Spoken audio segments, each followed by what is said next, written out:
good ring, sweet ring. And then I come up with a new instrument, what I call the scrubbing board. I introduced it on independent, Now, I was the first one. I can really say to see that someone presented in Junkanoo as far as the scrubbing board. It has a flat sound, but it is really nice. If you have bad habits in scraping, you wouldn't be able to do this because it's a more up and down strum. You strum with this. So you come to, but then I really would like to see a lot more scrapers take more pride in to learn how to really scrape and rather just using it as a piece of saw that we can scrape. Because if they learn merengue, I think they could go further and yes, in the Junkanoo with the scraping. During the 1930s, these type instruments played an integral part in the Junkanoo parade. They disappeared for a while and then they returned. Even though primitive, they are very infectious, and today these basic instruments add a unique twist to the broad, harmonious sounds of cowbell emanating from our Junkanoo parades. This Junkanoo beat must live on and continue to be a very important part of our social and cultural lives if we as Bahamians are concerned about the preservation and heritage for the next generation. And the spirit of Junkanoo is in the air. Oh, yeah. Real spirit. That's the spirit of Junkanoo in the Bahamas. We'll see you next time.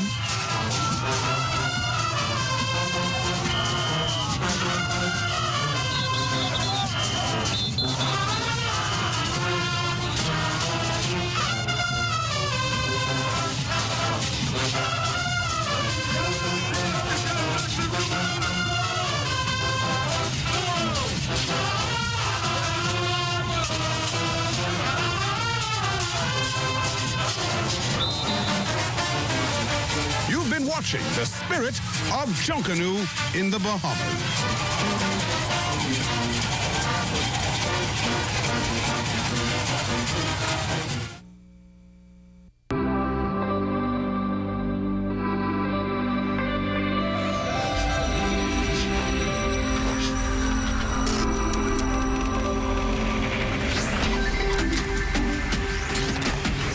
You're watching the ZNS Network, the People's Station.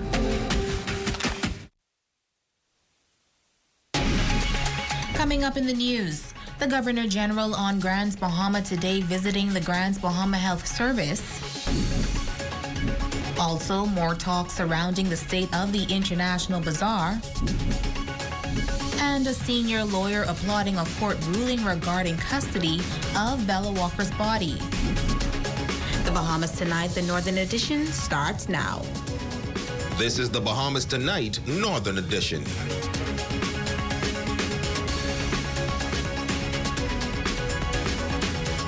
This is the Bahamas Tonight, the Northern Edition. Good evening, all. I'm Jamila Missick. Thank you so much for tuning in. The Governor General of the Bahamas, His Excellency, the Most Honorable Sir Cornelius A. Smith on Grands Bahama today, visiting the Grands Bahama Health Service. The annual visit has become a Christmas tradition.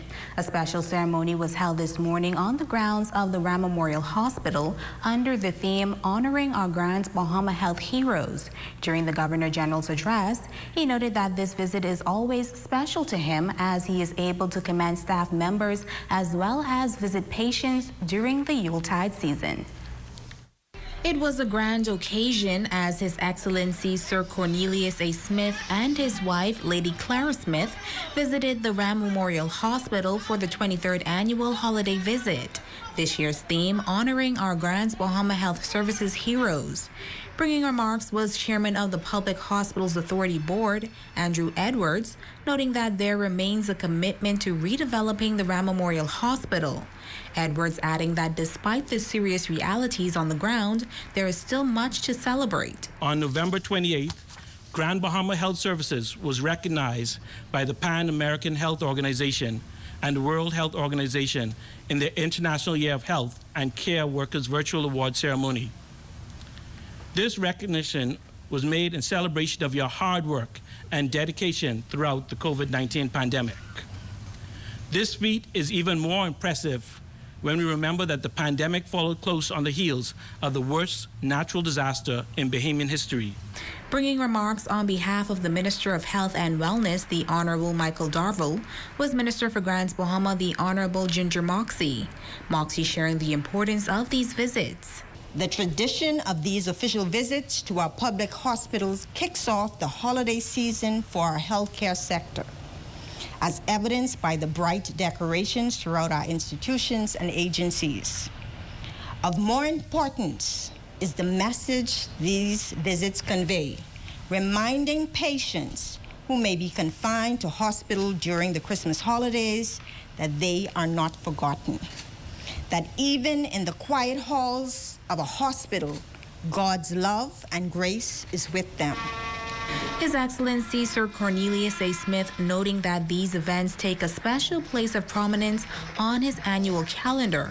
Touching on this year's theme, His Excellency commending all 728 staff at the Grants Bahama Health Services for their contributions.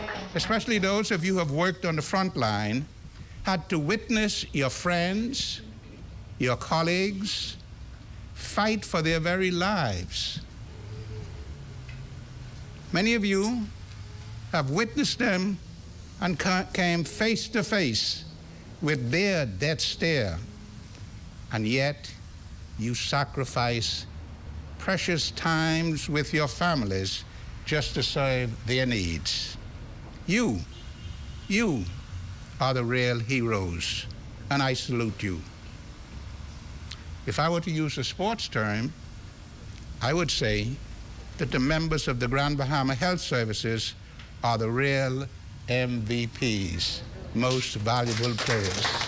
The Governor General also taking the time to sign a card of appreciation to the Grants Bahama Health Services heroes. Then he and his wife, Lady Clara, were given a tour of the hospital facility, where he was able to meet with staff and patients. The Grants Bahama Port Authority stating its position on the current state of the International Bazaar. The majority of the once thriving shopping mecca is now an abandoned, burnt-out shell after massive fire swept through this week.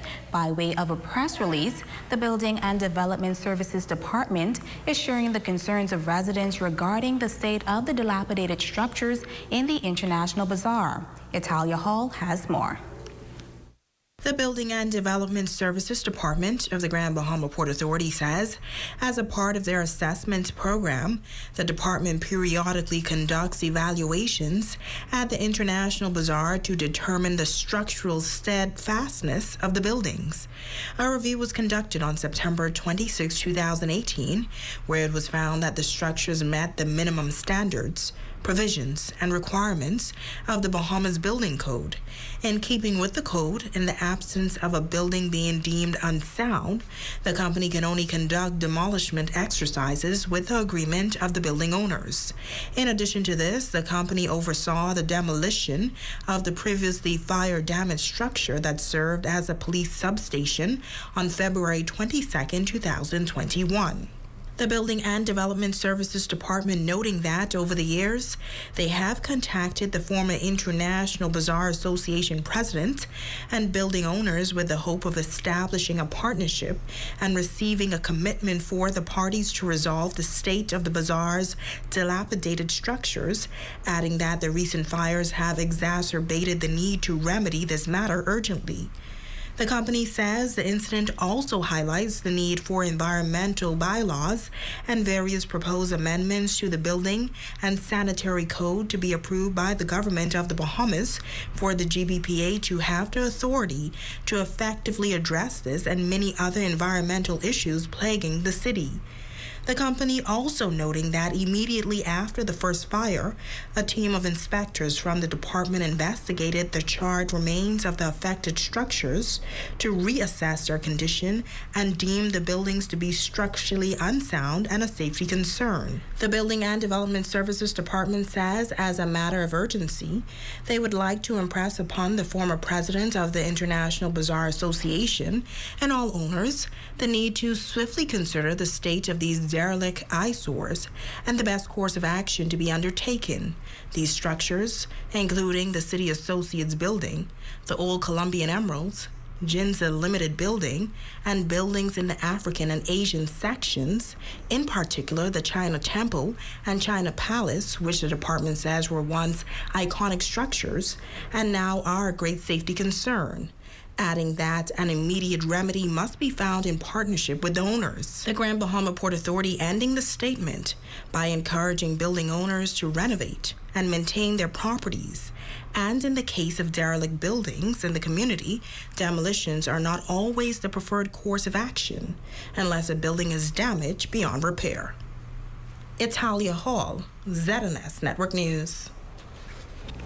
Chairman of the PLP and Minister of Foreign Affairs taking time out today to view the devastation caused by the recent fires in the International Bazaar. Minister Fred Mitchell says he was taken aback by the level of destruction. He is calling on the owners of the bazaar to take action on the way forward to eliminate the possibility of further devastation to the remaining structures on property. This is simply disgraceful.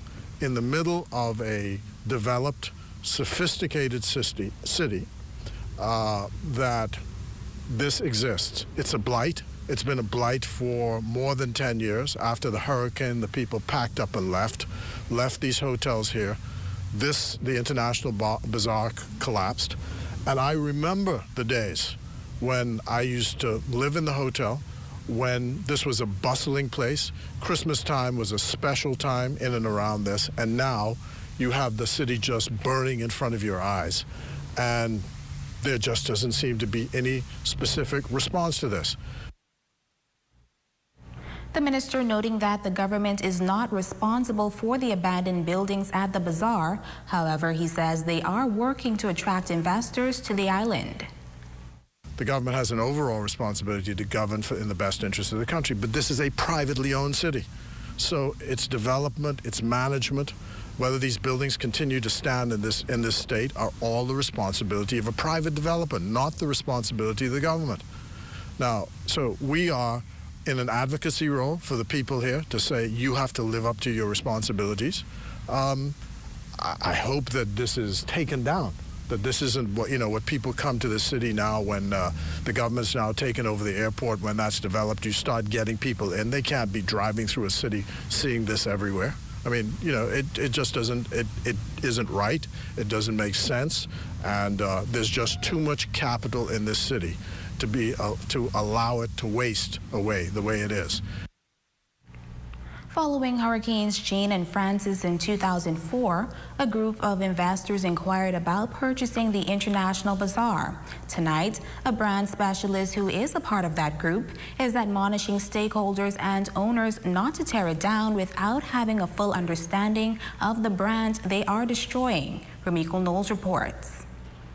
Simply saying to them, do not tear it down without having a discussion. At least give us the opportunity for them to understand the value in the brand that they're about to destroy. Over the past decade, a group of investors have attempted to reach out to building owners in the International Bazaar to discuss a partnership or an outright sale. However, nothing ever materialized. Brand specialist C. Allen Johnson explains. Some of them were selling their units individually, and we needed the whole compound to rebirth what it is we were thinking of, because we were considering taking the same international theme with stores, restaurants, offices, as well as VRBOs, which is vacation rental by owners, which is a little bit more long-term as opposed to the bed and breakfast, which is short-term. Johnson believes that the International Bazaar compound is the center of town as opposed to downtown Freeport. Now that there are discussions of tearing it down,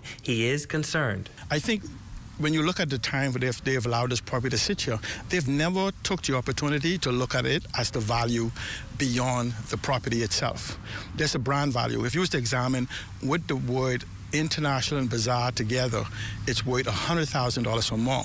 The whole concept, just the branding of the International Bazaar, is probably exceeding $1 million. if someone understands the means to capture that and attach that back to some other buildings. So that's an added value. Here's this place has been closed almost 2 decades, and it's still in the top search of Google. The brand specialist says the International Bazaar is a major investment hub, and it's not just a building that will be destroyed, but also a brand. Here's the problem I have. We are quick to move towards tearing down buildings without any concept or preparation of building back. The minute you tear this down, a message goes out to the world that the International Bazaar ceased to exist. He says it's now time to bring the interested parties together to discuss a partnership in the way forward. He contends that the International Bazaar has the potential to be the rebirth of Grand Bahama. This is one of the first commercial places in 1967, I think, that was built. So why not let's use this 55th year as a opportunity to rebirth Grand Bahama under the theme of Grand Bahama Reimagined, where we have a discussion of bringing Grand Bahama into the 21st century. Ramiko Knowles, ZNS Network News. In other news, a ruling by the Supreme Court paving the way for the father of 4-year-old Bella Walker to have access to her body for burial. This coming after Bella's maternal family filed a lawsuit to do so.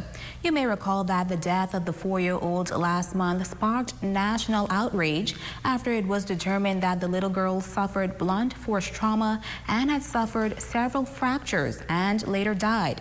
Tonight, a senior lawyer in the justice system is applauding the court's decision that ruled in favor of Bella's father to receive custody of her body for burial. Ramiko Knowles has more. I'm very happy that the court ruled as it did because, you know, for a long time, especially before the Status of Children's Act, the single fathers didn't have any rights. Justice has prevailed, according to Constance McDonald, counsel and attorney at law. Weeks after the murder of baby Bella, the father began making burial arrangements. After hearing the plans for burial in Grand Bahama, the maternal grandmother fought to have custody over the body. But McDonald says the law has changed and the fathers now have rights. Because before the Status of Children's Act, children couldn't even inherit from their fathers, single, you know, if the father wasn't married to the mother.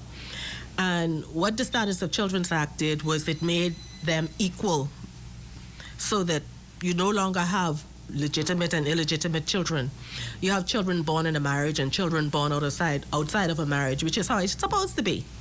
Because it's not the children's fault that they weren't born in a marriage, it's the parents' fault. McDonald says she's dealt with many cases where fathers tried to be involved in the lives of their children, but the mothers would not allow it. She says it is wrong. The children have just as much rights to have a relationship with both the father and the mother. I was very happy with that decision. You know, I like that the child was entitled to have the citizenship of the father in certain circumstances, and now you have this case whereby the plaintiffs were coming saying that, oh, he was just a putative father and has no rights to the child, and the judge said no. Under the Status of Children's Act, they have equal rights. The attorney at law also recalls cases where husbands filing for divorce did not seek custody of their children because they felt as though the court would automatically rule in favor of the child's mother. She says it is a misconception. As far as I'm concerned, men can be, you can't just judge based on gender, that this woman will make a better caregiver for the children. Because I have some male clients who are very caring and they care for their children and they love their children and they will never let anybody take advantage of their children. And that is what the court should be looking at. You know, how does this man care for his children? In the case regarding Bella's father, she says all indications led the court to believe that he, along with his family, were good caregivers. Therefore, I was happy when the court ruled the way it did. Ramiko Knowles, ZNS Network News. Well, some good news for clients of Royal Bank of Canada. The $20 note will be reintroduced in branch ATMs across the Bahamas. According to Managing Director and Vice President Lasanya Mizik, the banking institution has heard from clients and listened to their feedback regarding the recent decision to change the bill mix in Bahamian ATMs. Based on that feedback, the notes will be available at all RBC ATMs that are co-located with RBC's branches branches and at the ATMs located at RBC's regional headquarters on East Hill Street in Nassau. RBC ATMs that are off-site, such as those found at grocery stores, gas stations, or convenience stores, will continue to offer notes in $50 and $100 denominations. Mizik adds that, quote, while our initial decision was based on data regarding client banking habits, we recognize the importance of listening to our clients and our communities. Sometimes we need to change course. Our clients are at the center of everything we do, and we want to continue providing them with more convenience and more flexibility when banking with RBC, end quote. Now, the reintroduction of the $20 notes at branch ATMs on New Providence took place between December 9th and 10th, while banknotes at Family Island branch ATMs will be re-added between December 10th and 15th. Stay with us. There's more news right after this break.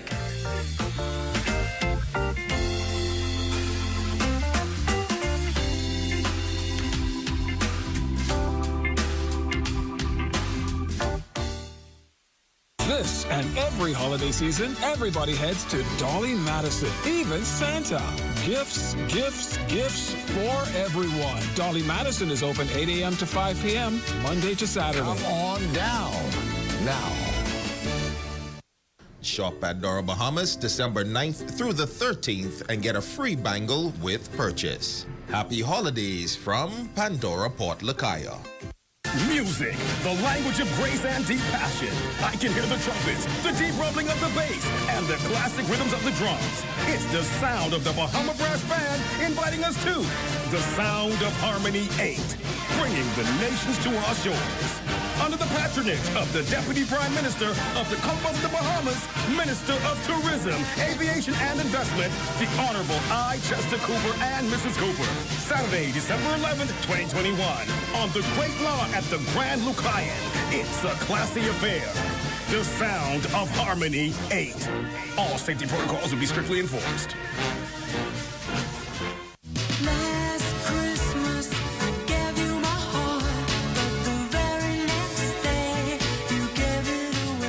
Last year, I missed the opportunity to spend time with my 90-year-old grandmother because of the COVID-19 pandemic. But this year, that won't happen. I'm fully vaccinated, and I won't miss the chance to spend time with my Grammy this Christmas. COVID-19 vaccinations help to protect you by teaching your body how to fight the virus without putting yourself at risk of severe illness. The vaccination also helps to keep our families and communities safe. By not being vaccinated, you and your family may be at risk of serious lifelong complications from a COVID-19 infection. Vaccinations prevent regret and fear that someone you love will die from COVID-19. Some of you did it for the gram. I did it for my gram.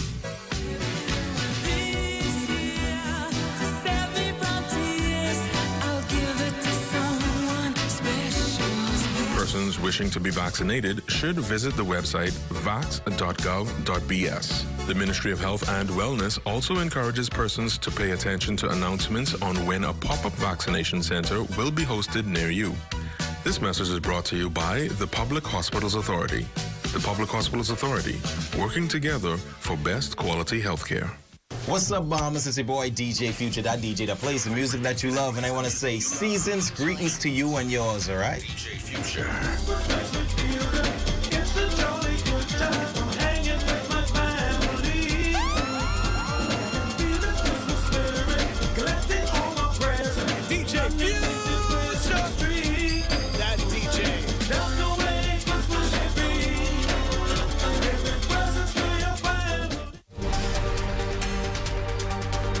Your #1 news team covering the North. The Bahamas Tonight, Northern Edition. Welcome back. The Ministry of Grants Bahama hosting the annual Christmas tree lighting ceremony last evening. It was a festive occasion for the new Minister of Grants Bahama and the staff of her ministry. Jay Philippe reports. 3, 2, 1, let's go, Minister, light this tree. The Christmas tree lighting ceremony taking place outside the Harold Gregory complex on the Mall Drive. It was an evening of celebration as the Ministry of Grand Bahama officially ushered in the Yuletide season. As I travel around the island, I see the outdoor Christmas lights, the decorations in stores, and I hear the music playing. I am inspired by the efforts of residents to ignite the atmosphere with joy and Christmas cheer when we need it the most. The Member of Parliament for Pine Ridge and Minister for Grand Bahama, the Honorable Ginger Moxie, also sharing some insight on the plans for the island of Grand Bahama for the new year. Although we celebrate this evening, I'm aware that there's still a lot of work to do. As a Grand Bahamian resident and your Minister for Grand Bahama, I pledge to give it my all and utilize every resource at my disposal to get things done. Grand Bahama, action is here. Results are here. And I can assure you that in the new year, our island will advance, our economy will be restored, and our people will continue to be empowered. Permanent Secretary for the Ministry for Grand Bahama, Harcourt Brown, welcoming those attending the annual Christmas tree lighting ceremony. We are delighted that you've just stopped by to share with us as we pause to reflect on the real reason for the season. Bishop Kermit Sanders offering prayers for Grand Bahama and the Ministry for Grand Bahama. God, I pray for her ministry, that all who have taken on the task to serve within that ministry will serve with integrity, will serve with courage and boldness, with tenacity. We ask you, God, that it would be a well-oiled machine to help serve and service Grand Bahama in the way that it is deserved. Lord, I come against every anchor that is designed to retard progress in the name of Jesus. The newly formed Ministry for Grand Bahama Choir serenaded the audience with Christmas carols. Wish you a Merry Christmas. We wish you I'm Jay Philippe, ZNS Network News. Happy New Year. We wish you a Merry Christmas. We wish you a Merry Christmas. We wish. And now it's time for sports with Jay Philippe.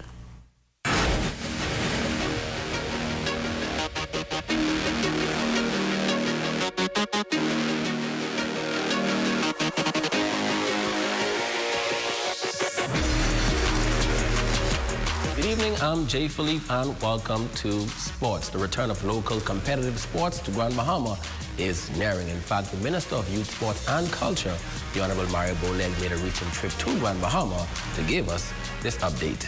Health officials met with a number of sporting federations to hear pressing concerns about the procedures that are in place for the well-being of those playing in sports. The Minister of Health, Dr. Davel, would have met with the various sporting disciplines, I think, a week or two ago. Sports Minister Mario Boleg says some matters are still under debate, but approvals have been granted for the resumption of some sporting disciplines. The sporting federations has made some requests and advice that is being accepted by the ministry, and we are now finalizing the final protocols as it relates to some sporting disciplines being played, especially when it comes to the contact sports. As for the non-contact sports, he says that play can resume in the new year. Again, it's just a matter of persons following the protocols and rules and regulations that's laid by to ensure that we protect and safeguard the Bahamian people as relates to this pandemic. Boleg says a fourth wave is approaching and highlights the fact that a high percentage of young people in Grand Bahama are fully vaccinated, which gives confidence that sports will soon return. Sports is on its move, and I think come January, February, the country will see more activities in sporting disciplines, especially like the baseball, the softball, soccer, and those that are not so much in contact, and volleyball and tennis and golf. We can play those sports, but the basketball and those ones that are at full contact, we intend to make sure that the protocols are more stringent, but they will be allowed to play once they are able to abide by them. From Eco Knowles, ZNS Total Sports. Switching gears now, a number of cyclists from the Old Cyclists Never Die group got together for a road race on the weekend, beginning at the Barbary Beach Loop. Leading the pack was Kenton Roker, who finished in first place. Liebert Gibbs finished second, and placing third was Kenute Thompson. In the ladies group, it was Sylvia Bateman that crossed the finish line in first. Second place went to Heather Burry. And in the juniors, it was Aidan Bain placing first, with Lonnie Duncombe in second. Now the cyclists will hit the road again on Sunday, December 13th for another road race before their final race of the year, which is scheduled to take place on Boxing Day. That's a quick check on sports. I'm Jay Philippe. Be blessed.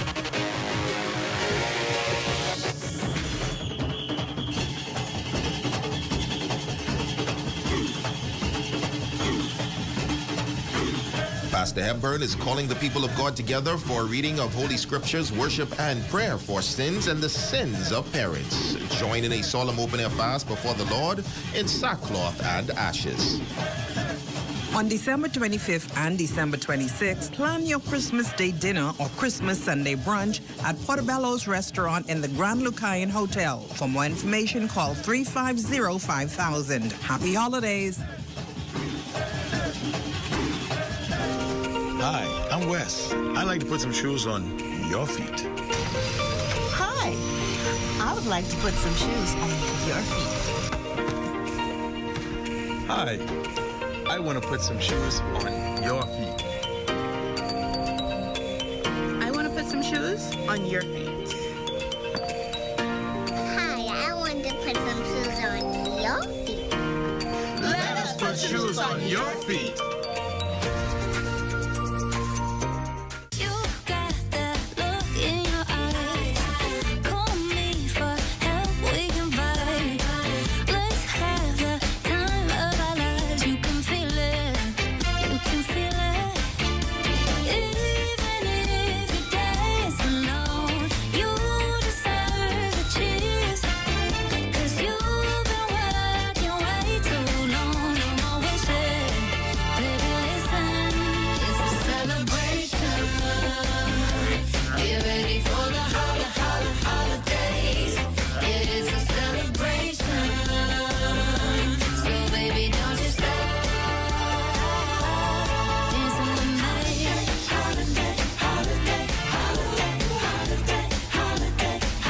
Holidays from the Bahamas Tonight, Northern Edition.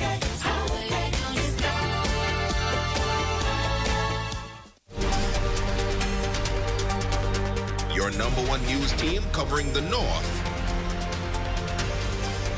The Bahamas Tonight, Northern Edition. Silas Bulla, you are our Facebook friends of the day. We thank you so much for joining us. And we want to say congratulations to our very own Warren Saunders and his wife Sandy on the birth of their beautiful baby girl Star. We wish the Saunders family the best as they welcome their new bundle of joy. And that's going to do it for us here in the North. On behalf of the entire ZNS News team, I'm Jamila Missick. Thank you so much for joining us. The Bahamas Tonight continues.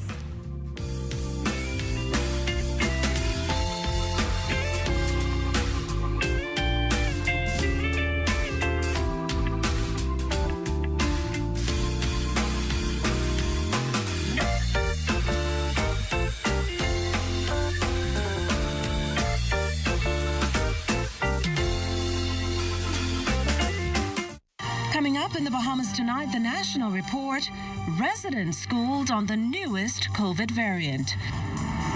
A lucrative incentive to get vaccinated. A longtime third party left to find a new leader. And the Ole Miss Lady Rebels make a 360 turnaround. The Bahamas Tonight, the National Report, starts now. This portion of the news is brought to you by BTC's Superfast Extreme Internet Bundle. Make Christmas sparkle. Sign up today. Good evening, everyone. I'm Akash Lopinder. Welcome to the Bahamas Tonight, the National Report. Thanks for tuning in.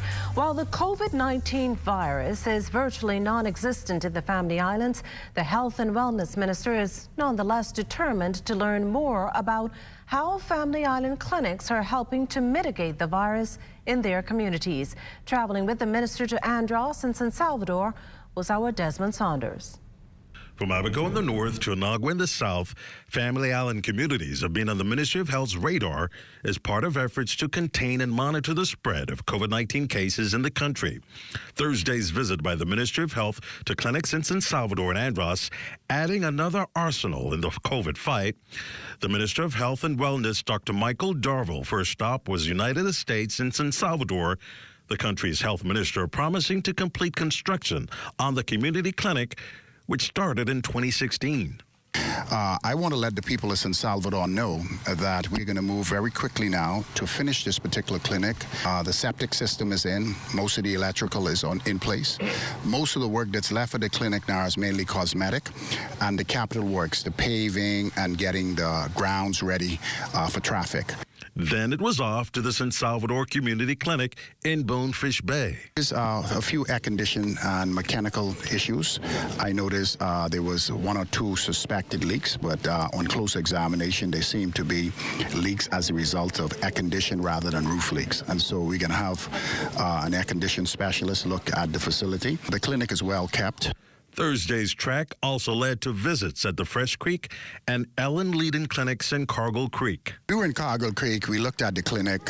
There's some structural damage to the clinic that has been associated with the wear and tear. We believe that the clinic is not condemned. We had the Fresh Creek Community Clinic. We realized that there were some plumbing issues. It's related to where the clinic is. The clinic is in a low-lying area. The health minister getting a first-hand view of operations at the Nicholstown Clinic. He's also promising to deliver complete upgrades to that facility. Apart from structural improvements, Darville also promising to tackle the manpower needs of the healthcare system. There's a serious manpower shortage throughout the healthcare system. We're doing an inventory. A couple weeks ago, I spoke about the need for 30 critical care nurses. We need to think about some COVID nurses. We need to think about family planning. We think about nurses in our family islands who provide community nursing. Yes, our manpower resources and the Ministry of Health is not adequate, and we need to first of all, prepare the physical infrastructure so that we can provide these services, and we need to make sure we hire manpower resources to do it effectively. With a $40 million injection from the Inter-American Development Bank, the Ministry of Health is creating an overhaul within the nation's healthcare system. This visit, another step towards that effort. The Minister of Health will now travel to clinics in Abaco and Grand Bahama to assess the health needs there. Desmond Saunders, ZNS Network News. Meantime, officials from the country's main private healthcare provider offering more insight on the Omicron variant, boosters, and COVID-19 treatment during a webinar last evening. Here's Fern Carey. As the Bahamas inches closer to 23,000 positive COVID-19 cases on record and the Omicron variant gets closer, doctors, hospital officials taking the lead in further educating residents on the pandemic. The initiative comes as researchers in South Africa and around the world are conducting studies to better understand this newest variant. Here at home, Chief Regional Infectious Disease Expert Dr. Lisette Cardona detailed what Bahamians and residents can expect whenever the Omicron variant lands here. Her comments come as the World Health Organization is urging countries not to panic in the face of the Omicron variant, but to prepare. The virus has changed, and it's probably the most mutated virus so far. The good news is that it appears from initial information from South Africa that it's a milder type of manifestation of the illness compared to others, but it may be as transmissible or more than the Delta virus. And when that happens, then those who are vulnerable will become infected, but there is opportunity because of these mutations to have breakthrough infections and reinfections, even those who have been exposed before or been vaccinated. Concerns are also growing as to whether the rapid antigen and RT-PCR tests will be effective against new mutations of the COVID-19 virus and whether they will have to be changed in order to protect public health. According to Dr. Charlavon Bonamy, there is no cause for alarm. Our ability to test for Omicron has actually not been significantly impacted. It can be detected by the majority of our COVID-19 tests. So both the PCR and antigen tests are actually quite reliable in detecting the virus. Confirmation of the strain, though, requires gene sequencing to distinguish it from other strains. There are also questions about the effectiveness of some vaccines in preventing or mitigating the severity of COVID-19 infections. It is definitely possible. It depends on how much the virus mutates and where it mutates. Our vaccines target the spike.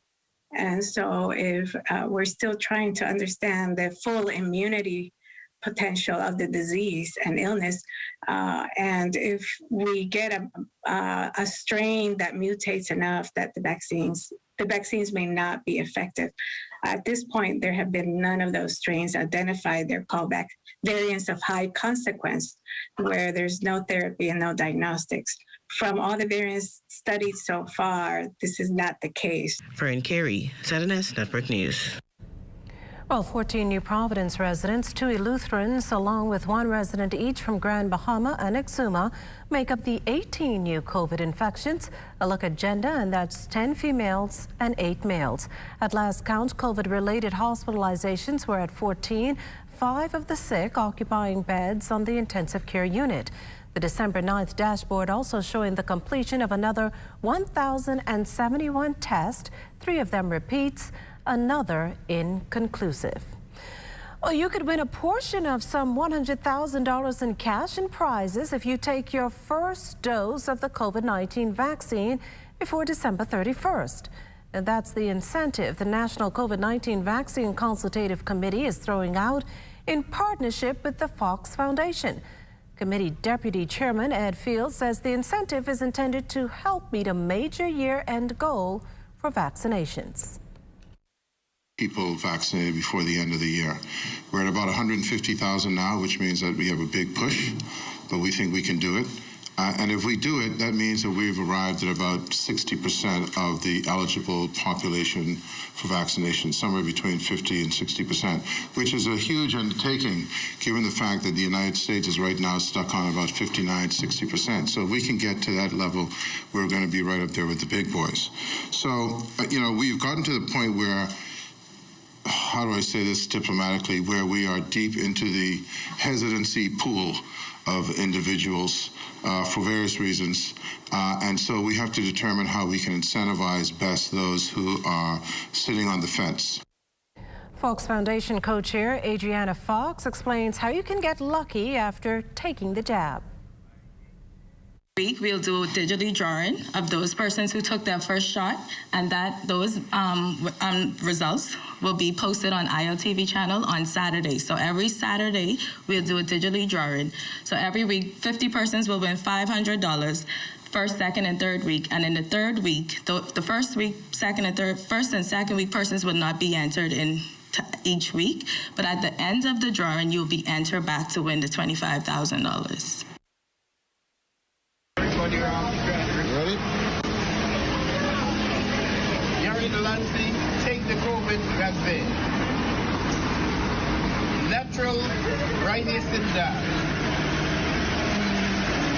Take the COVID vaccine. Take the COVID vaccine. Don't mind them other people who want to complain. I say, take the COVID vaccine.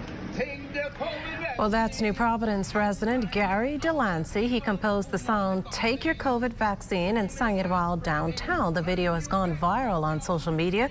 He's among the chorus of senior government officials, healthcare professionals, and the wider public encouraging residents to get vaccinated in order to stop the spread of the COVID-19 virus.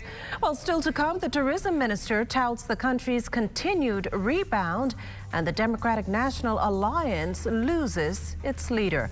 We'll be back right after this.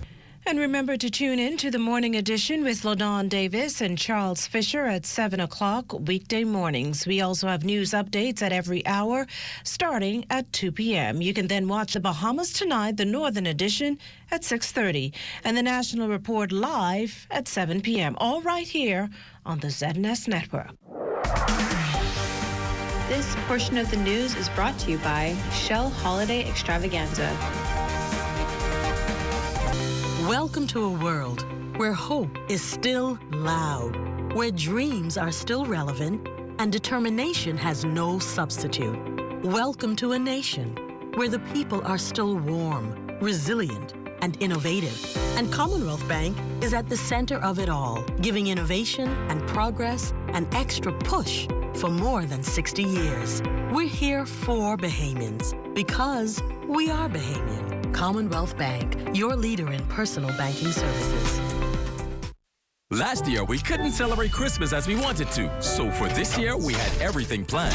100,000 watts of lights, 10-foot-tall tree, best table ever, custom t-shirts, DJ, and we also had Uncle Billy, who forgot the KFC in the car with the keys inside. Step back.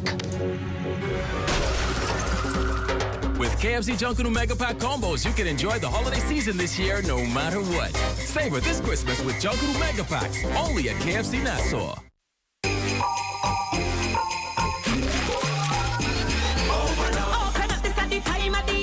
BDC spreading Christmas cheer to everybody whether far or near. Move to the rhythm of Christmas round. Did you hear that? Is it Santa? Bring home BTC Superfast Extreme Internet Bundle for only $99.99 with 157 channels and 150 megabits of speed per second, and your home will be blazing all year long. This Christmas, make it BTC. It's the better choice for you and me. Move to the rhythm of Christmas. Move to the rhythm of BTC.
This portion of the news was brought to you by McDonald's.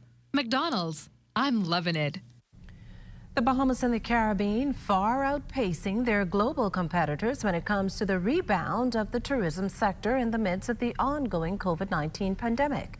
Minister of Tourism, Investments and Aviation, Deputy Prime Minister the Honorable Chester Cooper, today outlining the gains the country has made while addressing the Bahamas Hotel and Tourism Association's annual general meeting. Cleopatra Murphy has the details. The Bahamas' tourism product is making a robust recovery, according to Minister of Tourism, Aviation and Investments, the Honorable Chester Cooper. As global economies look to rebound from the impact of COVID-19, he says data from global ticket experts Forward Keys show that while the Americas, Europe and the Asia Pacific were down 65%, 73% and 94% respectively, and while Central and South America saw declines of 23% and 61% based on global international arrivals for October, the Caribbean was down just 15% from 2019, with more positive news for the Bahamas. In terms of tickets for future international travel to the Bahamas against 2019's numbers, as of September of this year, the Bahamas is ahead of the entire Caribbean, as well as its record-breaking numbers for 2019. In simpler terms, not only will we outperform the entire Caribbean, but we are scheduled to outperform our best year on record. That year, the Bahamas saw 7.25 million foreign visitor arrivals, 1.78 million of them stopover visitors. He credits increased airlift from the U.S., the addition of new direct routes from cities like Austin and Denver, and the addition of 8 flights per week from the U.K. In October of this year, arrivals were up substantially for Nassau, Paradise Island, Exuma, Bimini, Grand Bahama, Eleuthera, Harbour Island, Andros, and the Berry Islands. In October, the Bahamas received 261,000 foreign air and sea arrivals, a staggering increase of over 3,000% relative to October 2020. Cooper says Family Island development will be crucial to overall national development, and as such, for the next 5 years, focus will be on airport infrastructure to increase airlift. The readers of Condé Nast Travelers have once again ranked the Bahamas and our partners among some of the best in the world. The destination was named one of the top islands in the Caribbean and the Atlantic, while our hotel partners account for 7 of the top 15 resorts in the Atlantic Islands. It needs to be said, not only are we putting heads in beds, we are putting heads in very comfortable beds. As the country moves to attract more tourists to its shores, Cooper says the intent is to do so while ensuring COVID-19 numbers remain low. Cleopatra Murphy, ZNS Network News. Now, the Atlantis Paradise Island Resort also seeing strong numbers for the holiday season. Vice President and General Manager of Convention Services, Carlton Russell, says the property experienced a strong Thanksgiving featuring its Battle for Atlantis tournament, also holding its first Women's Battle for Atlantis. He says the outlook for the Christmas and New Year is positive. We continue to be optimistic over our booking pace for Q1 in 2022. New Year's Eve highlights or New Year's festive season highlights include Party Like a Royal and also our casino New Year's party activations on December 31st. We also have Doja Cat in concert on January 1st.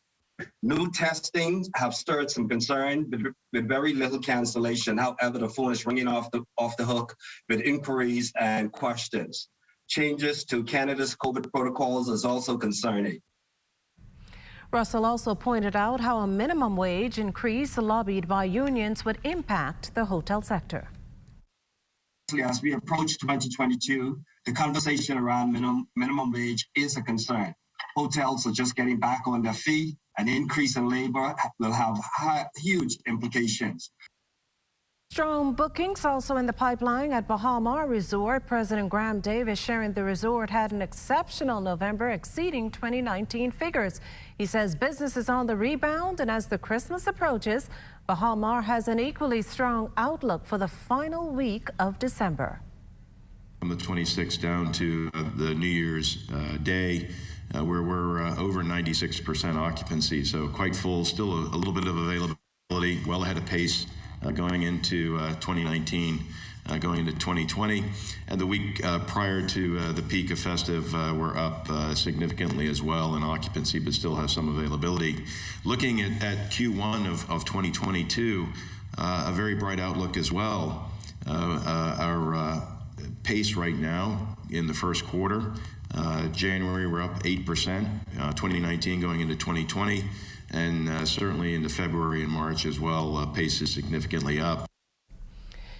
He says room rates are the most positive, up some 20% in booking pace and occupancy over 2019. The recovery, he says, is also reliant on keeping COVID-19 cases down in the country.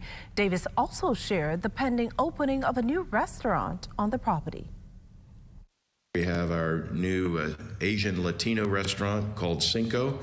It is certified kosher, and it's the first kosher restaurant in any destination resort here in the Caribbean. So we're very excited to be opening up our Asian Latino restaurant here on December 20th for all of our guests and local community as well.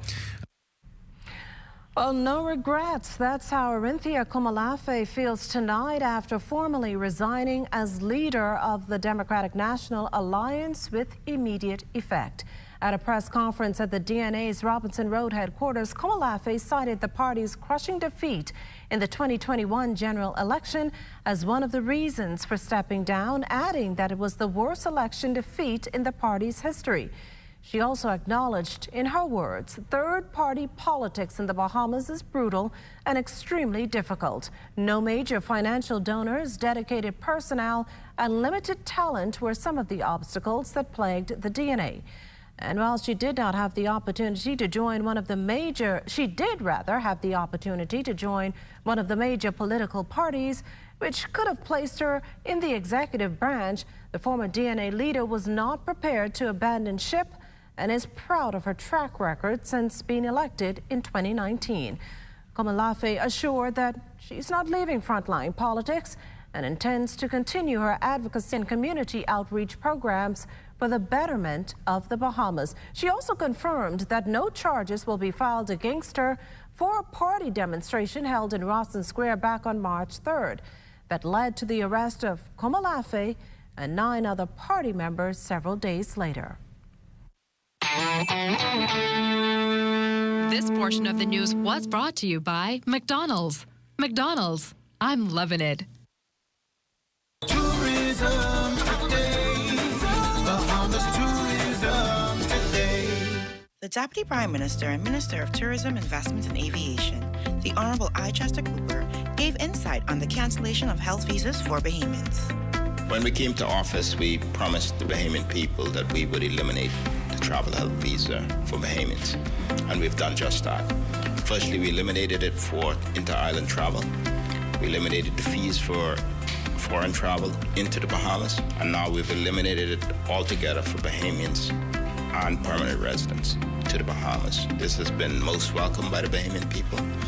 It had become a nuisance. It was difficult to understand why Bahamians need a visa to come into their own country and to pay for it for that matter. And therefore, we believe that we have taken a progressive step in streamlining the process and eliminating this requirement for Bahamians. However, we recognize that COVID is still real, and therefore this does not eliminate the need for testing and providing test results to the airline at check-in. So this is going to be a continued requirement, but you need not now go online and complete the travel health visa application, if you will. Tourist and business travelers to the Bahamas will continue to complete the travel health visa because for them, it will allow us to check their tests in advance. It will create some added convenience for them. It will streamline the process for persons coming from all around the world with different test results and different applications and different vaccinations. And therefore, we thought it necessary for the sake of public health and for the sake of the protection of our people and our tourism industry that we continue it in place for our visitors. We've updated the website. This is all effective December 13th, so persons can go on, tourists and Bahamians alike, and see the updates that's been required. We're reviewing the protocols as it relates to test requirements for entry. That's something we'll talk about at another time, but the testing requirements remain as they were. For more travel updates, you can visit Bahamas.com.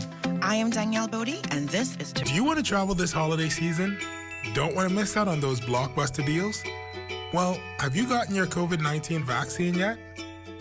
Time is running out to travel for the holidays, and the Johnson & Johnson vaccine may be just what you need. It's one and done. Just one jab of this vaccine, and 2 weeks later, you're fully vaccinated and ready to shop. Protect yourself and your loved ones this holiday season. Schedule your vaccine appointment now. My name is Edwin Fountain. I'm the Assistant Port Facility Security Officer at Nassau Cruise Port. For a very long time, the Bahamian people have worked and contributed to the tourism industry in the Bahamas. It's our time to own a part of the industry. This investment fund is not a Nassau project, it is a Bahamian project. And each Bahamian should take advantage of investing and owning a part of what is fundamentally ours. COVID-19 attacked our personal and national psyche. We fought back. We adjusted our consciousness so that we could wrap our minds around the impossible and unbelievable things we were going through. But guess what? Nobody escaped. That means there was nobody who was too pretty, too cute, too important, too holy, or too rich to escape the mental trauma and battering of COVID-19. We can allow COVID-19 to destroy us or defeat us, or we can make a decision right now to act in a manner that supports wellness for ourselves and for the nation. So let's act to restore and sustain our personal sense of well-being and our national mental health status. We're all involved. It's that important.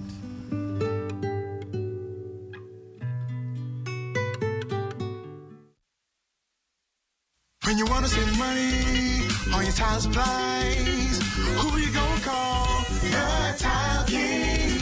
When you tile your house and you wanna look good, who you gonna call? The Tile King. Visit the new Tile to Wolf Road. The Tile King. Who you gonna call? The Tile King. Tiles on everything. Having a policy with Bahama Health is more than just health insurance. It's about feeling good knowing that your health and wellness is covered. It's about the confidence you feel knowing that your card is accepted by over 50 pharmacies and 400 local doctors. It's about peace of mind, knowing that when you travel, you have comprehensive coverage and our overseas partner is just a phone call away. It's about the security you feel, knowing that you're an important part of the family. Join the family.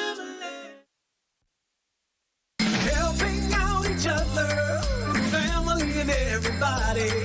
It's a simple act of kindness with you, me, and RBC. RBC wants to spread acts of kindness during this festive season. One simple act of kindness for our friends, co-workers, and communities can cause the brightest smile. Help a stranger, give a food basket, or call an elderly person. Share your stories at rbc.com/acts of kindness. Acts of kindness, RBC.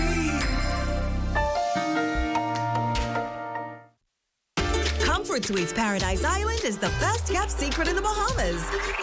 Located directly next door to the Atlantis Resort, you'll receive all the privileges of an Atlantis guest with all the benefits of a Comfort Suite stay. Enjoy everything Atlantis has to offer, including Aquaventure Water Park, plus all the amenities of Comfort Suites. Free Wi-Fi, free breakfast daily, and kids stay, play, and eat free. Visit ComfortSuitesPI.com. You watch them grow and make plans for them even before they're old enough to talk. You spend a lifetime of sacrifice to pave the way for their success and create a tomorrow you too can be proud of. Can you tell who is the investor? At Leno, we believe everyone who has ever put a penny aside for a future dream is an investor. If you're new to investing, Leno's financial experts stand ready to design plans based on your goals. Let's sit down and explore the options one-on-one and see how, together, we can make your dreams come true. Whether considering traditional investments like a new home, car, your own business, security in retirement, or your child's college fund, we take the confusion out of the process and make an investor out of you. Call 396-3225 for an appointment. Leno, your bridge to the future. Don't miss the Shell Holiday Extravaganza for a chance to win over $40,000 in amazing prizes. It's easy to win.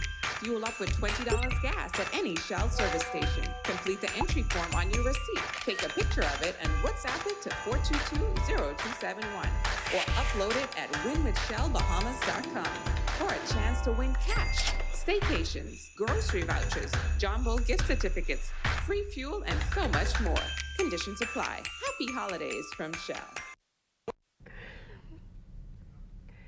The Ministry of Social Services cutting the cake on 73 years of human rights advocacy as the world celebrates International Human Rights Day. The United Nations Recognized Day is observed in countries throughout the world on the 10th of December. This year under the theme Reducing Inequalities and Advancing Human Rights. In a press conference, Minister of State for Social Services, the Honorable Lisa Ramming, encouraged everyone to condemn any infringement on human rights. Human rights is everyone's inherent right. Women, men, boys, girls, children. Why? Because they exist and they are all entitled to those unalienable human rights. According to the United Nations, the principles of equality and non-discrimination are at the heart of human rights and help to reduce disadvantage. Wife of the Prime Minister, Anne-Marie Davis, thanking the organization for its work in strengthening the social fabric of communities. But I submit that we must continue to orange this country well into 2022 and beyond as a symbol of our commitment for urgent social change.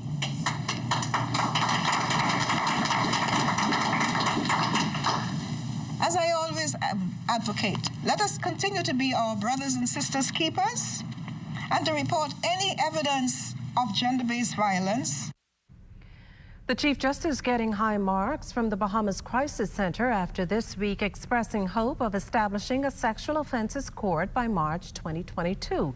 The Crisis Center has been agitating successive governments for as much, and even more so now, following a recent revelation that 66% of sexual offence cases reported over a period of years are unsolved. Add to that, a reported 30% of sexual offences are withdrawn. The Crisis Center believes this points to the failure of the local criminal justice system and the challenges facing victims of sexual assault that can impact their reluctance to report such offences. A specially assigned court then has the potential to address these concerns and the impunity of perpetrators. Well, still thinking of adopting a pet? Well, the Bahamas Humane Society has many options as officials launch another adoption drive this weekend. Desmond Saunders has more. Cats and dogs ranging from all breeds, shapes, sizes, and colors. Special pets at the Bahamas Humane Society waiting for a warm home this holiday season. Head of the adoption department at the Bahamas Humane Society, Fiona Moody. We are jam up with adult dogs and cats. We also have a lot of puppies. Not so many kittens, but we have a lot of adult dogs and cats that we would really love to see in good homes for the end of the year and for Christmas. The Bahamas Humane Society today launching its Adopt a Pet initiative, the project bringing awareness to the plight of animal neglect in the country. More importantly, officials at the center hoping to alleviate the overcrowding of animals at the facility. Presently, there are over 400 animals at the Chippingham site. General Manager of the Bahamas Humane Society, Percy Grant. This adopt-a-thon is at least, this is a trial. I mean, a little dent. It's only going to make a small dent to try to get some of the dogs out and cats out. There are some legitimate stray dogs that are not owned, period. But that is a result of people not spaying and neutering. And that is something that the Humane Society has always been a champion for, spaying and neutering dogs. And I know this results in an overpopulation of dogs, which results in people getting frustrated, putting dogs out, and the last resort, dumping dogs at the Humane Society's doorstep, which as a result, we become overwhelmed financially and everything else. So if you meet the requirements at a low cost, you can claim these special friends. Funds will go a long way in defraying the expenses at the Bahamas Humane Society. Desmond Saunders, ZNS Network News. And as we head to the break, we'd like to thank all our viewers watching us live on our social media platforms. And just in case you missed the news, be sure to head there to catch up. Stay with us. There's more after the break. My name is Natasha Neely, and I am a part of the Bahamas Taxi Cab Union. The redevelopment project of the Nassau Cruise Port is very important, especially its success. More jobs and more money for the Bahamian people. I believe that this development will increase long-term gain for the industry. I will invest in the Bahamas Investment Fund. The opportunities is grand, and we should get a piece of the pie.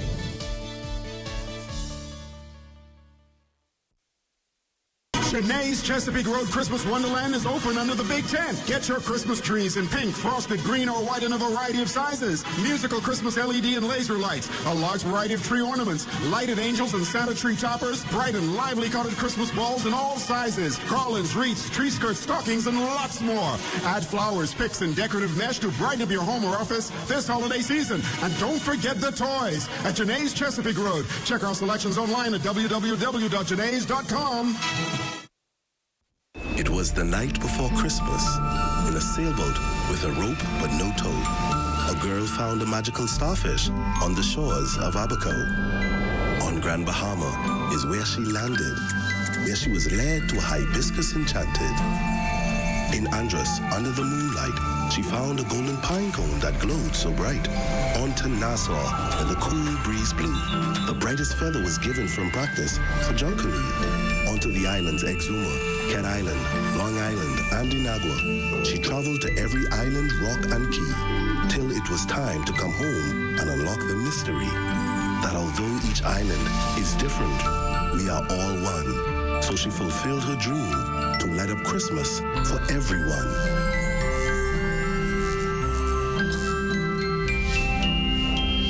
Dream big this Christmas. We are alive.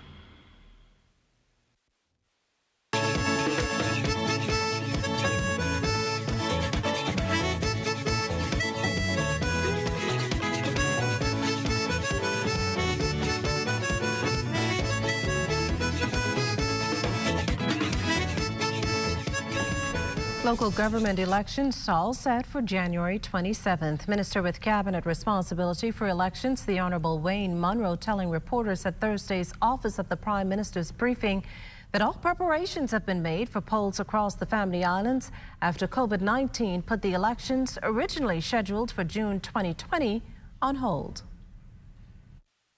The publication of the notices of election will then be on the 31st of December 2021, followed by nomination day, which is set for the 6th of January 2022. The nomination forms will be published the 8th of January 2022. The notices with regard symbols will be the 14th of January 2022. The final day for verification of the information on the register as required by law will be the 15th of January 2022. The register will be published the 17th of January 2022. The election will be, as you have heard, the 27th of January. The recount will be the 28th. And the writs will be returned on the 31st of January and the results published. Minister responsible for local government, the Honourable Clay Sweeting, says he's hoping there's a good cadre of candidates. We are encouraging any individual who has the betterment of their community at heart to nominate. We need fearless individuals who have a deep commitment to see progression in their communities. We especially want to see a cadre of aspiring youth and women in next year's elections. Every effort will be made to ensure that the local government elections will run as smoothly as possible. My ministry has been working very closely with the Ministry of National Security, which has a responsibility for the holding of elections in the country. We have also been working along with the Ministry of Health and Wellness to ensure the proper protocols and procedures are adhered to. Andros residents certainly ready to cast their vote in next month's local government elections. Here's Central Andros Administrator Leonard Dames Jr. All mechanisms are in place for the elections. We will send a public notice to the community, urging persons who weren't registered, once they would have reached the eligibility of 18 years or older, or those who would have transferred in the community over 3 months, we would encourage them, and we were encouraging them to come and transfer so that they could be eligible to vote for the local government elections, which will be held next year. The overall development of Andros is so important, even in reference to the local government elections. It's very important because the residents, they're given an awesome opportunity to elect the persons that they feel as if they're comfortable with in terms of taking care of their concerns.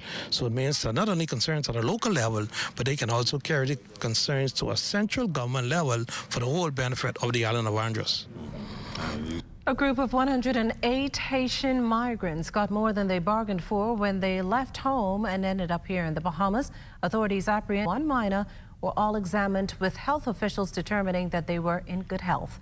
The group was subsequently turned over to immigration officials for processing and investigation. Now, so far, they've determined that no applications were submitted, leading authorities to conclude that they landed illegally, a punishable offense. Now, should all go as planned, the illegal migrants will leave Inagua on Saturday via Bahamas Air, with every expectation that they will appear in a magistrate's court early next week. Until then, they're being monitored at a secured location on that island. North Eleutherians pleading with Water and Sewage Corporation officials to rectify the low water pressure. Several residents telling our news team that for the past 3 days, this hasn't only impacted businesses, but health issues as well. WSC Family Island manager Cyprian Gibson attributes the problem to an electrical upgrade. The corporation had experienced a series of mechanical and electrical failures as a result of unprecedented fluctuations in voltage. We have been systematically addressing the matters, and we have now restored to full production. However, it's going to take some time over the next 24 hours for system pressures to build in the system, such that all of the customers, especially those at the extremities and the higher elevations, to get full pressures to their homes and businesses. WSC General Manager Elwood Donaldson confirming teams are presently correcting the issue. At this time, the corporation is resolving its issues experienced at its North Eleuthera plant with its subcontractor, Aqua Design Suez. The plant had some challenges over the past few days, some electrical and circuitry issues, and was not able to produce at full capacity.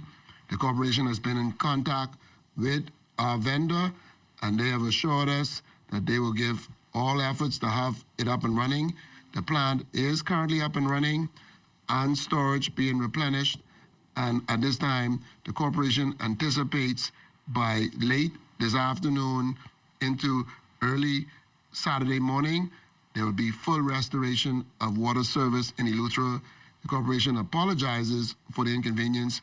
We have made this a matter of high priority. Well, it's time now for a check on Family Island weather with Chief Meteorologist Basil Dean. Good evening, Basil.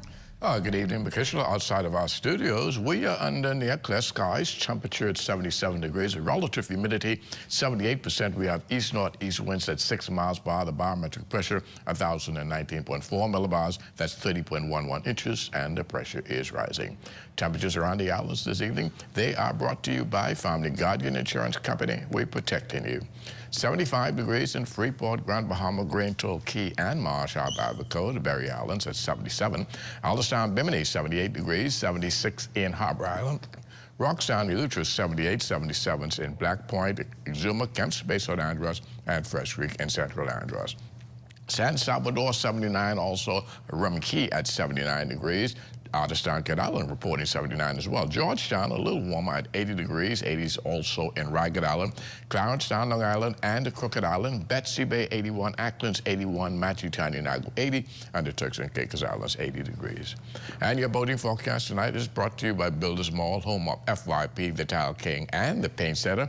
In the Northwestern Islands tonight, northeast to east winds 10 to 15 knots, the wave heights 2 to 4 feet.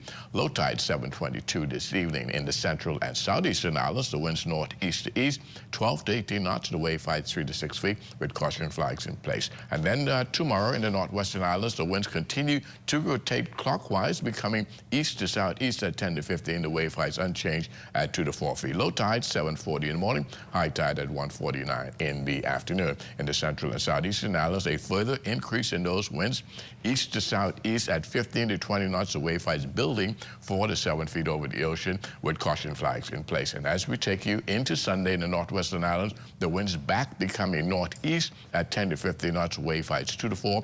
Low tide will take place at 8:47 in the morning, with a high tide at 2:47 in the afternoon. In the Central and Southeastern Islands on Sunday, northeast winds 12 to 18, and the wave heights 3 to 6 feet. That's going to do it for your boating forecast. It's time now for your international temperatures, and they are brought to you by Royal Star Assurance.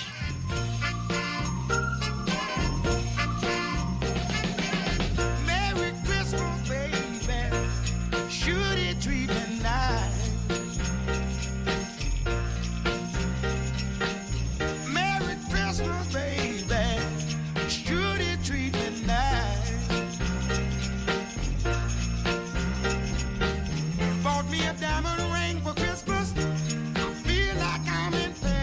that's going to do it for your international temperatures brought to you by Royal Star Assurance. But stay tuned, your extended weather forecast is still ahead. I got music on my radio. Life is better with Rubis Rewards. Just fuel up and swipe for your chance to win free fuel, cash back in our stores, restaurant and store discounts from our partners, plus prizes and surprises. It doesn't get better than this. Your Rubis Reward tag is free at every Rubis service station in New Providence. Get yours today. Rubis, it's just better. Do you want to travel this holiday season? Don't want to miss out on those blockbuster deals? Well, have you gotten your COVID-19 vaccine yet? Time is running out to travel for the holidays, and the Johnson & Johnson vaccine may be just what you need. It's one and done. Just one jab of this vaccine, and 2 weeks later, you're fully vaccinated and ready to shop. Protect yourself and your loved ones this holiday season. Schedule your vaccine appointment now. Holiday specials at Super Value and quality supermarkets include sea bass tuna, 5-ounce, 2 for $1.95. Kraft macaroni and cheese, 7 1/4 ounce, 99 cents. Kellogg's family size assorted cereals, 19 to 24 ounces, $4.99. Sweet blueberries, 6 ounce, 2 for $5. Premium boneless strip steaks, $8.99 per pound. Plus a full variety of Butterball and Genio turkeys, regular and picnic hams at Super Value and quality supermarkets.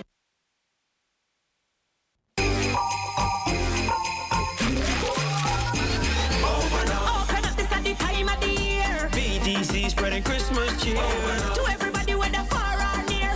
Move to the rhythm of Christmas round. Did you hear that? Is it Santa? Bring home BTC Superfast Extreme Internet Bundle for only $99.99 with 157 channels and 150 megabits of speed per second, and your home will be blazing all year long. This Christmas, make it BTC. It's the better choice for you and me. Move to the rhythm of Christmas. Move to the rhythm of BTC.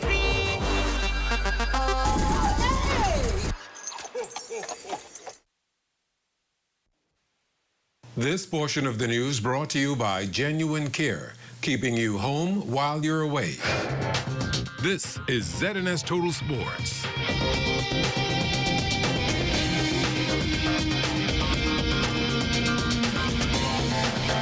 Welcome to sports, everybody.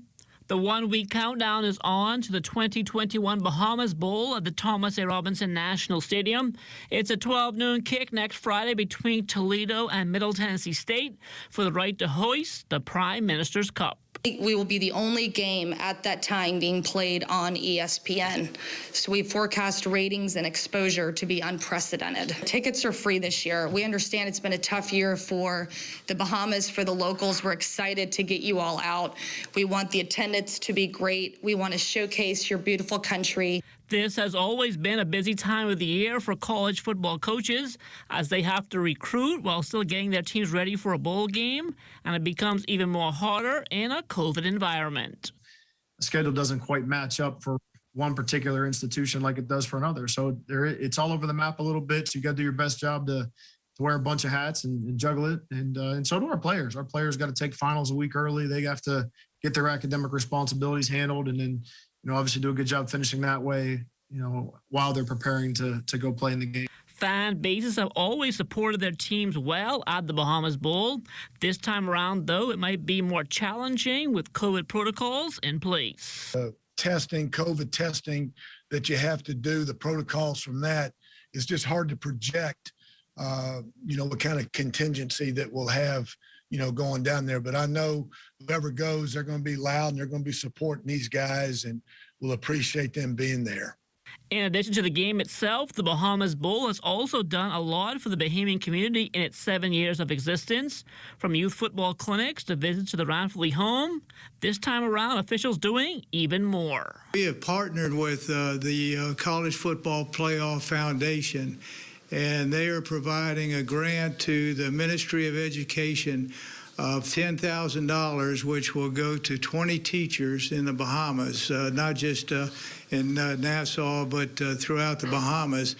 And all the teachers in this country were asked to provide an essay to the Ministry of Education as to how they would spend the $500 in their classroom, and then the ministry picked the 20 best, and we will be presenting them at halftime of the game and honor them. And we really appreciate the teachers so much, because in any country with your youth, that's where it all starts. Sports Minister, the Honorable Mario Boleg, says the Bahamas Bowl will close the sports year out with a bang, and that will usher in a busy 2022 international sports schedule here on Bahamian soil. We intend to have a 52-week program of competitions that will be played here in the Bahamas that will ensure that our national stadium, the Kendall Isaac Gymnasium, the golf course, and all the facilities under the NSA will be occupied on a frequent basis, where we have foreign teams coming to this Bahamas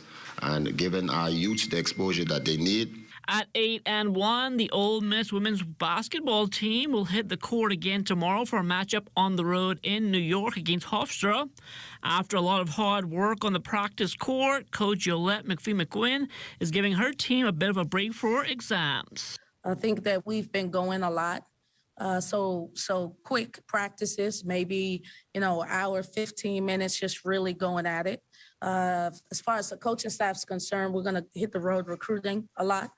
And then a lot of film, a lot of position work, just to give our ladies a chance to regroup and finish out the month of December strong. Despite the strong start to the season, Coach Yo isn't about to take anything for granted. I'm focused on what we're trying to do this year, and that's taking it game by game, but that's also having success and having postseason play. And we have to, in order for us to do that, we have to stack games, we have to stack possessions, we have to continue to push our team to be better. But I am grateful. I was thinking about year one and year two when we had to fight to win a game. And we're still fighting, but in a different way. And so we've come a long way. So I guess 8 wins in a row, that is something special. That's a look at sports. Check on weather up next.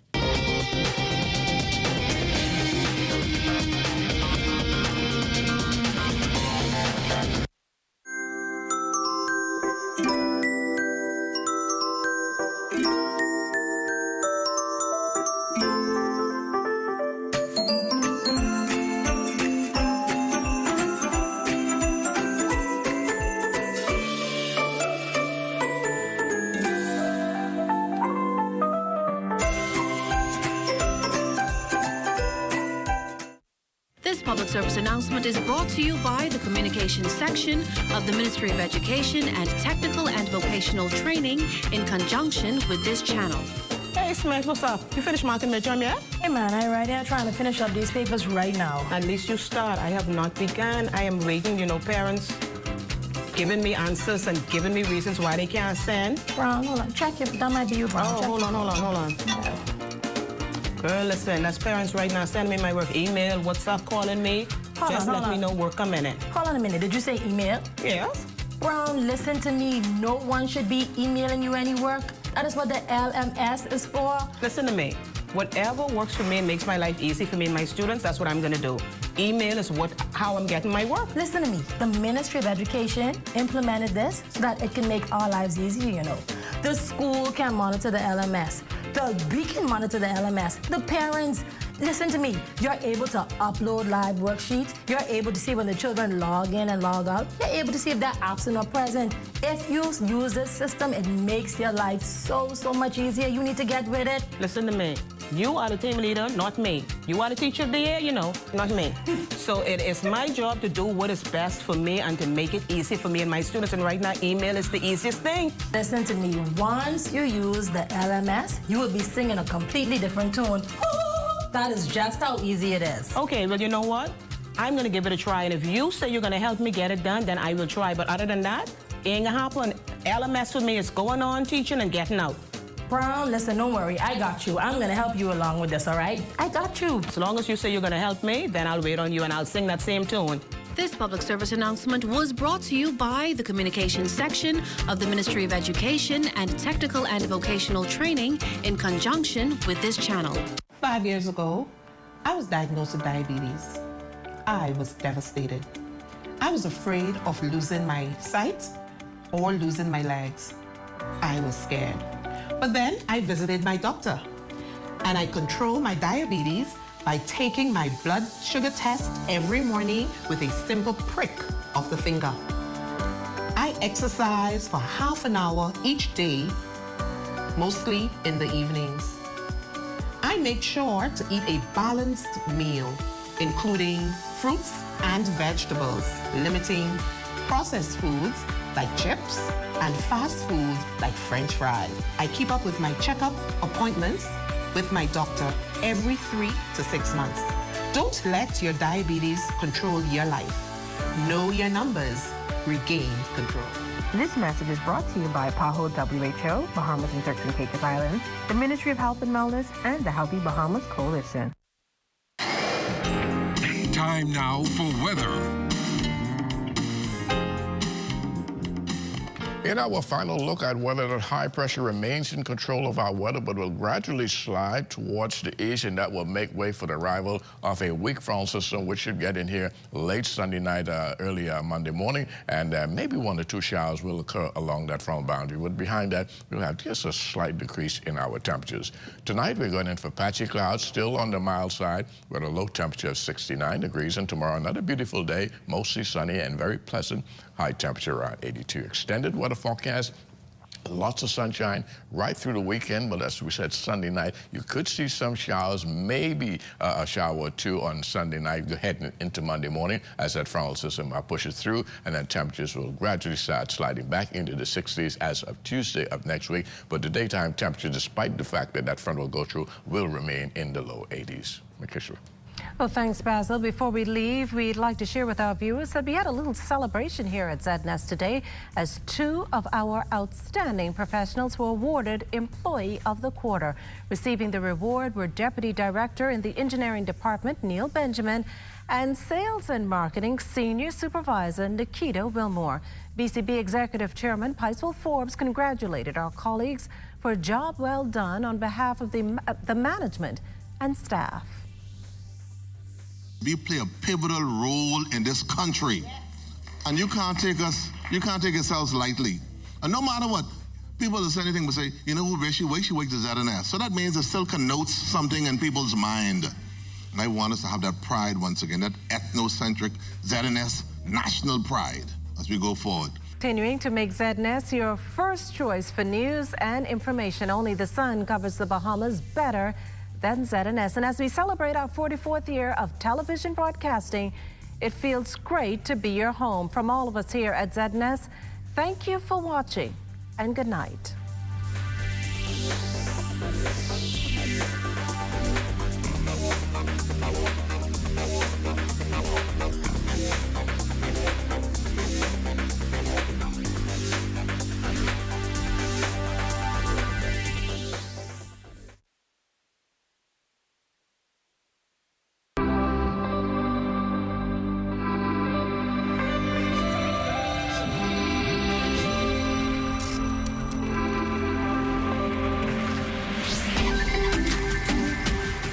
You're watching the ZNS Network, the People's Station.